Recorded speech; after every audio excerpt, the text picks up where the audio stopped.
சென்னை பெசன்ட் நகர் தேவாலயம் வண்ண விளக்குகளால் அலங்கரிக்கப்பட்ட காட்சியை தற்போது பார்க்கலாம்.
எப்படி இருக்கணும், எங்களுக்கு ஜாலியா இருக்கணும், ஹாப்பியா போகணும், சந்தோஷமா இருக்கணும். நான் பட்டு ஹாப்பி நியூ இயர் சொல்லு. Happy new year.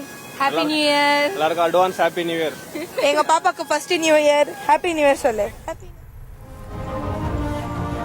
Chennai Besant நகர் தேவாலயம் வண்ண விளக்குகளால் அலங்கரிக்கப்பட்டிருக்கிறது.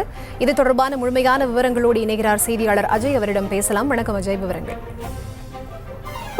தமிழ்நாடு முழுவதும் 2025 ஆங்கில புத்தாண்டை கொண்டாட பொதுமக்கள் தயாராகி வருகின்றனர்.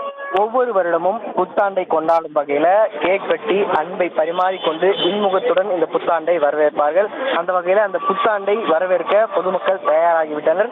இன்னும் சில மணி நேரங்களில் 2025 புத்தாண்டு தொடங்கவிருக்கிறது. இந்த நிலையில பெசன்ட் நகர் எலியட் கடற்கரையில புத்தாண்டை வரவேற்கும் விதமாக கண்கவர் வண்ணங்களோட ட்ரோன் நிகழ்ச்சி 11:30 மணிக்கு தொடங்கி 12:30 மணி வரை நடைபெறவிருக்கிறது. போதை தடுப்பு முகமை மற்றும் சென்னை மாநகராட்சி, சென்னை காவல் ஆணையரகம் மற்றும் எலியட் நிறுவனம் இணைந்து இந்த ட்ரோன் கண்காட்சியை நடத்துகின்றனர். சென்னையிலேயே முதன்முறையாக இந்த ட்ரோன் கண்காட்சி என்பது நடைபெறவிருக்கு. அந்த ட்ரோன் கண்காட்சியினுடைய டெமோ நிகழ்ச்சி தற்போது நடைபெற்று முடிந்திருக்கக்கூடிய நிலையில அந்த ட்ரோன் நிகழ்ச்சி என்பது 11:30 மணிக்கு தொடங்கி 20 நிமிடங்கள் நடைபெறும் என அந்த நிறுவனம் தரப்புல தெரிவிக்கப்பட்டிருக்கு. 200 ட்ரோன்களை வைத்து இந்த ட்ரோன் லைட் நிகழ்ச்சி என்பது நடத்தப்பட்டிருக்கு. சே டு நோ ட்ரக் என்ற தலைப்பில் இந்த நிகழ்ச்சி நடைபெறுவதற்கு மேலே இந்த 200 ட்ரோன்களும் மேலே பறந்து பலவித இந்த போதை தடுப்பை வகையில அந்த 200 ட்ரோன்களும் மேலே பறந்து பல வண்ண வடிவங்களை ஏற்படுத்தி இந்த போதைப் பொருட்களுக்கு எதிரான ஒரு விழிப்புணர்வை ஏற்படுத்தும். இந்த நோக்கத்தின் அடிப்படையில தான் இந்த ட்ரோன் லைட் நிகழ்ச்சி என்பது நடைபெறவிருக்கு.